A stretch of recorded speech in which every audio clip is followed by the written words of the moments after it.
Pozdrawiam widzów arhn.eu, Tekichi z Riot Games. arhn.eu. Well, MOBA's been around for a long time, right? I mean, Aeon Strife was kind of the one that defined the genre, morphed into the original Dota, and Dota, is the roots of a lot of MOBAs, right? So I'd actually say that MOBA's been around for a long time and have been very popular, right? So I think it's an exciting time, right? It's really good to see this genre evolve, right? League of Legends was an evolution of some of the roots of the original MOBAs, and we've enjoyed success and moved around and have a really awesome fan base, and we're here in Gamescom and supporting an amazing competitive professional scene supported by tons of fans across the world, and that's amazing and humbling actually. In terms of other MOBAs in the genre, it's natural for things to evolve. Like at the start of any genre, you're gonna have a lot of things grow and a lot of different directions taken. So I think it's actually an exciting time, and we're not really focused on threats or anything of that matter. We're just gonna focus on making sure League of Legends is the most awesome experience for players in North America, Europe, Asia, soon to be Southeast Asia, soon to be Brazil, and other parts around the world. So really, we want to just support an awesome competitive scene as well, and see the best professional talent of League of Legends players, kick ass and show us what we can do, and show us, what the game is capable of doing, and that's really exciting. So, I think it's good times ahead for everybody. Dominion was launched last year, and we're very satisfied with the game and how it shaped up. And we have a lot of dedicated fans who really love that game mode. Recently, actually, we just released a new custom game mode called ARAM, All Random, All Middle, and that was actually the results of our fans. We had a lot of people in the community playing custom games where they would have all random, all people in the middle of Summoner's Rift, or sometimes all random, all bottom in Dominion, and it kind of they created their own, variation of the traditional League of Legends style play. And we at the company thought that was really awesome. And we actually did an exercise. We do this now once a quarter. It's called Riot Thunderdome, where for 48 hours, developers get together and work on whatever they want related to League of Legends. And in 48 hours, they show it to everybody in the company. And a small team of awesome designers got together and who are big fans of the ARAM game mode, said, you know what, I want to see if we can take our tutorial map, Proving Grounds, and turn that into a single lane ARAM type of mode. And in 48 hours, it came out with a pretty awesome state, and we decided we liked it so much we would release it to the fans about 2 months later after some polish and tweaking, and it's been very, very successful. So I think you can look to things like that as a source of inspiration for anything new in League of Legends, but in terms of like announcing new content or new maps, we have nothing really to announce. We're really satisfied with the direction we're going with our current maps, and we're going to continue to support them, but anything's possible in the future. I think like I said before, we're focusing on League of Legends and just going to be expanding, the universe of League of Legends as we understand it. That said, we're really trying to find better ways to present lore to our players besides the bios that you read and the champions. And I think things like the champions voiceovers really give character when you're playing the game. And we're really thinking about what are ways to really find new ways to deliver lore to our fans to kind of enrich people's experience with the champions. I think you've seen us experiment a little bit with this. If you, past couple months, we used to do launch comics and things like that, and we're talking about all sorts of stuff. So I wouldn't rule out ways for us to expand on how we're gonna bring our users into our lore in better ways. But in terms of any new games related to the League of Legends universe that aren't current League of Legends, I don't think we have any plans at that at the moment. Right now, Riot's plans are to again support League of Legends, but we're already doing that by opening regional offices around the world to support our player bases in those specific regions. For example, last year we launched Riot Korea. They're responsible for launching League of Legends in Korea, and the game has succeeded very well over there, and that's testament to their dedication. Our Riot Europe office in Dublin kind of services all of Europe, and now we're going to be expanding to Turkey and Brazil, and so we can have kind of regional markets that are serviced by rioters, or we have community people and player support people who can listen to what those players want. So really our focus is on League of Legends, but making sure it gets to new places, it gets let me correct that. It gets to new places where there are players that want the game in their native language, and that's what we're trying to do right now. Really support those players who may be in a place where they don't have their native language supported, and we want to really make that happen for them. So you can look for, like, we recently launched Greece, as a language that we supported a couple months. I don't know if it was a year ago or a couple months ago. We did the Polish version of League of Legends, and that was received well. So we're just going to continue to do things like that. I have 2 new champions, which we're showing off here at Gamescom. One is on the wall right here. That's Rengar, the Pride Stalker. The other one is Syndra, the Dark Sovereign. She's a new mage. Yeah, Rengar is a lion, kind of a lion beast man. And his role in the game is going to be an awesome new jungler. And we really wanted to create a champion that felt like an amazing hunter, someone who was stalking you and really going to strike fear in your hearts when you saw him get picked, similar to the way Nocturne kind of does at the moment. So what I'm going to do here is show you Rengar's abilities. To give you a little snippet of his lore, he was kind of abandoned by his race when he was a child, and he was adopted by a group of human hunters who trained him to be an amazing hunter. And so Rengar's whole kind of purpose in life is to hunt bigger and better prey and mount their heads in his trophy room. He's been pretty successful with that until he encountered a beast that he had never seen before, and they had a vicious battle. And they both mortally wounded each other but escaped. He lost his eye in the process, and he's never lost a fight before, so he's kind of really shaken up by this and decides he's going to rest up, train up, and hunt down that creature once and for all.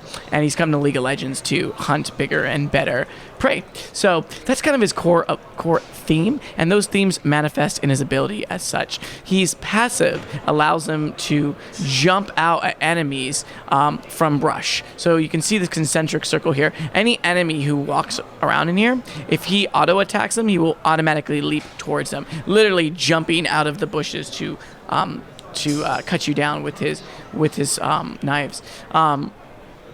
The rest of his abilities synergize around a new resource system we have called Ferocity. It's kind of like a combo point system.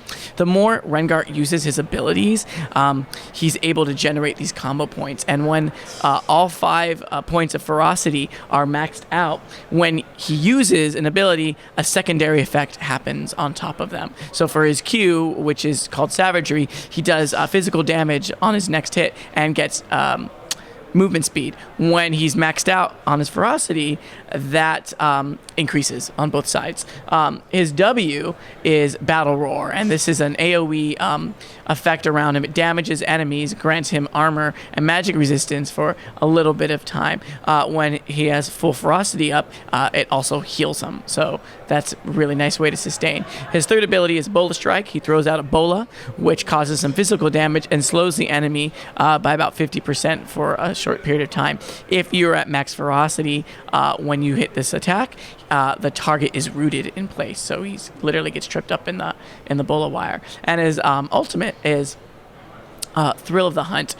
He goes stealth, and for a short amount of time, and he all champions within 2,000 range are revealed to him, and it's cool, and you guys will see it when I level him up what that looks like. So let's see it in action. Right, so here's his passive. Oops, too soon. All right, let's move up top.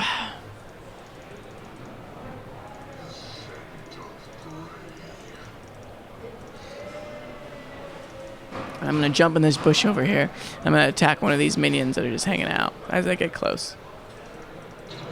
So you saw I literally just leaped across the screen. That's pretty awesome. All right. He also has a custom item, actually, that you can buy in the shop. It's called Bone Tooth Necklace, and it's a trophy necklace. So the more kills you get while you own that item, you get statistical bonuses and bonuses to some of your effects. So he's encouraged to get a lot of kills.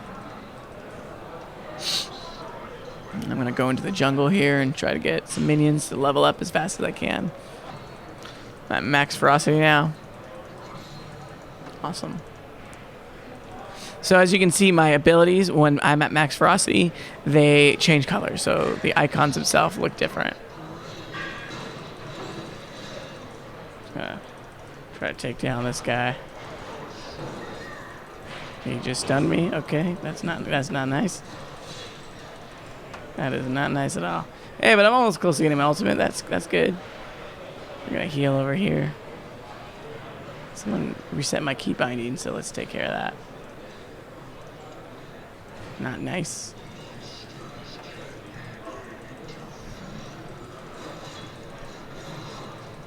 Awesome. Well, I just died.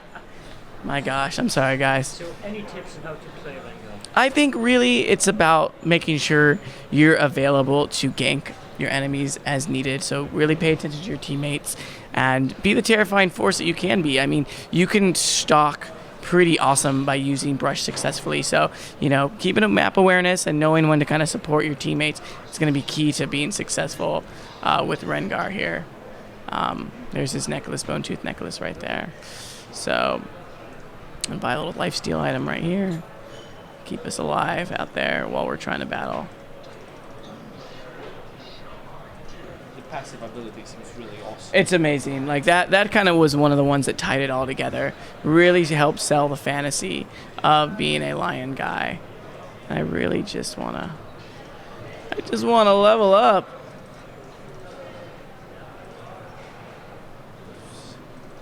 Seems like a really flavorful character. Like most of them. Thank you. Yeah, we've been, he's been very successful in playtests, and we've been pretty satisfied with him. So I'm excited. I'm excited for him to come out. The designer who worked on him actually was on our live design team for a very long time. So this was his first champion, and he did a really good job on it. All right, there we go. There's his ultimate.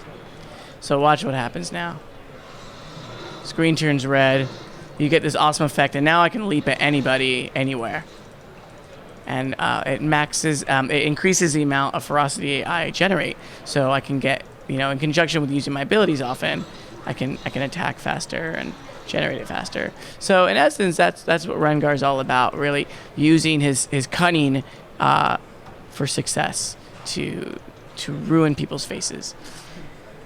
All right, so we'll load up the next character, Dark Sovereign. She's going to be a little bit easier for me to level up because she's a ranged mage, so I'll be able to just kind of farm traditionally. Syndra. All right, here we go. Syndra, the Dark Sovereign. So her story goes, she used to be a student, just a little girl in Ionia. That's the land where Irelia and other people are from. And she had a lot of talent, natural talent with magic in a way that kind of disturbed her family and her village, and she was sent off to study at this magical institute in Ionia, and she was kind of being taught by a headmaster there. And he actually had put some suppression charms on her to keep her from realizing her true power. And as she grew older, she began to realize that something wasn't right, and she was kind of being dumbed down in a way. So she confronts her master about it, and they fight. She ends up killing him, and in that death battle, he reveals that yes, indeed, they've been keeping her down. And so she decides to kill everybody in that school, raise the school into the sky, and basically floats around in a flying palace and is looking to wreck anyone who would stand against her. So she is an evil, evil woman.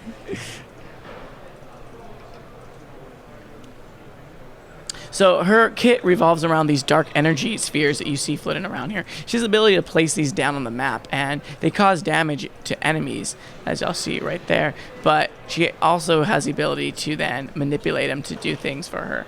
I'm going to turn off Smartcast. Can you make her dance? Would you like to see her dance? Yes, please. Why did that sound so interesting? Oh, she's an interesting character. Okay. I believe you. Wow, really? It's a German keyboard. Yeah, I'm still using this. Nope. He's a config. Be one of those, right? Right. What the hell? Okay, let's give up on that. Yeah, so I guess you guys can just have to wait and see that dance later. Sorry there. I guarantee you it's a satisfying dance.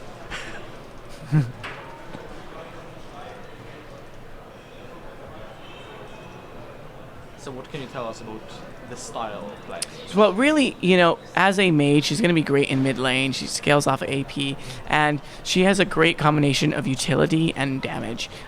So So I place down my energy balls, and as you see, it causes area effect damage around the area that she places it. Once it's on the ground, though, it doesn't really do anything until you start comboing your other abilities with it. And as soon as I level up here, we'll get another one.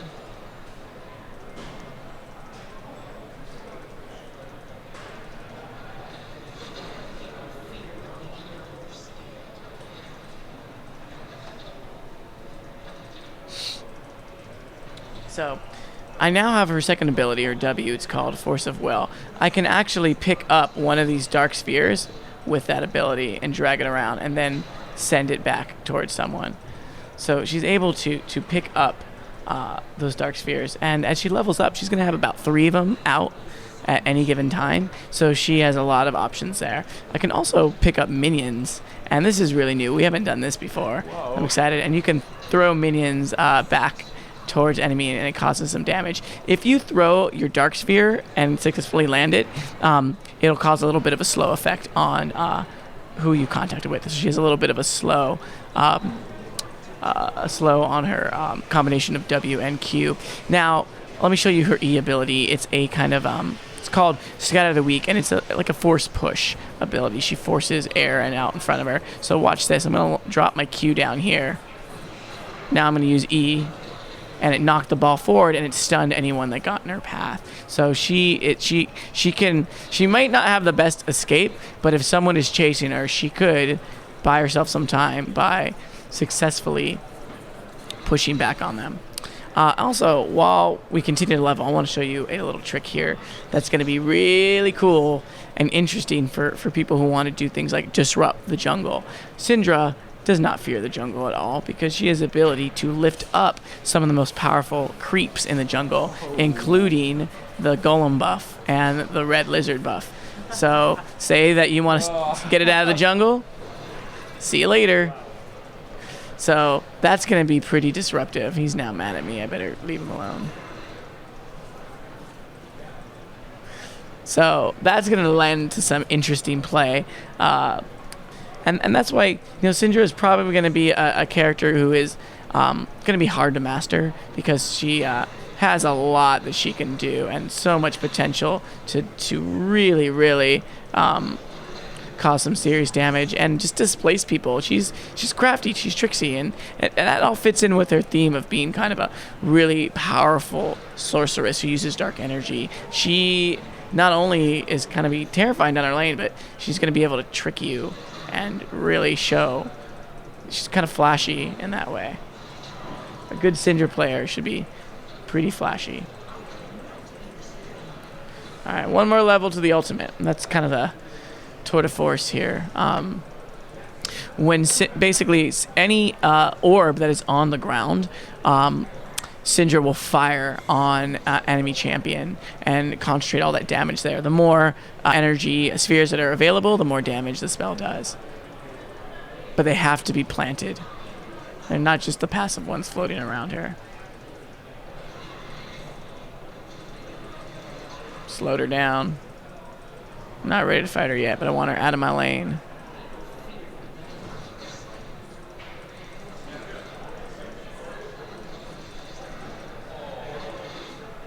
See, got a nice little stun there. She snared me back. Oh, look at this magician's duel.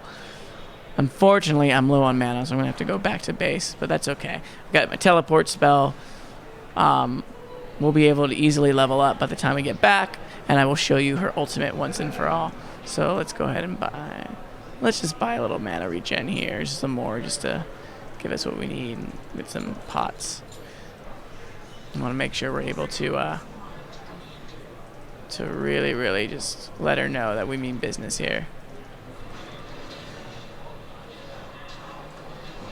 Look at that. Look at that combo. She's going to run away. She'll be back.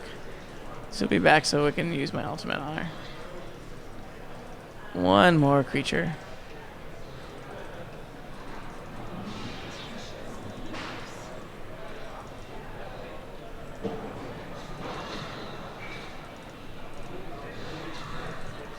Got this minion all alone for myself.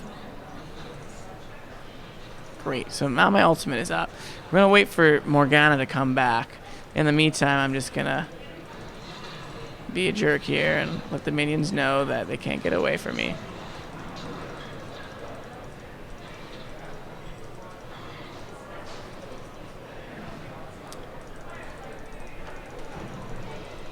Where'd she go? She is deathly afraid of us. She's alive. She's bought some boots. There she is. So she does not know we're hanging out, ready to let her know that we don't like her. So I got 2 orbs. Now I'm gonna hit the ultimate on her. Focus fire, big time. If you also notice, several more balls appeared, so that I can just really let her know that. Oh my gosh! Wow, who's gonna win this one? Oh, wow. Wow. You know, I got too cocky there. So as always in League of Legends, don't overextend yourself. When a champion runs into that tower, stay away. And those are our 2 new champions in League of Legends. You know, different's okay. You know, different is different keeps things fresh, right? One of the beauty of League of Legends and the fact that we do release content often is that when a new character comes out, it changes the way the game is played a little bit, right? You have to, if you want to buy that champion or unlock that champion with IP, you know, it gives you something new to learn. It also gives you something new to play against, and that keeps the game fresh. And that, along with balance changes and just the general new releases that we do, I think it makes League of Legends an exciting game. So, you know, I hope our fans like Rengar and they like Dark Sovereign and are willing to give them both a try. I'm pretty sure they'll love them because they're amazing. Yeah, they're great. Awesome. It's like an example of like evolution, where you get something new. Yep. Yet you don't make a revolution where you blow everything up. It's basically adding a totally new aspect while still keeping everything the way it was. There's a lot of ways you can innovate and bring something totally new, and there's a lot of ways you can take something familiar and twist it in a way that feels new again. And we like to do all of the above on League of Legends. Brilliant. Thank you for your time. No problem. My pleasure, gentlemen. Thank you. It was great. Hello to all your fans.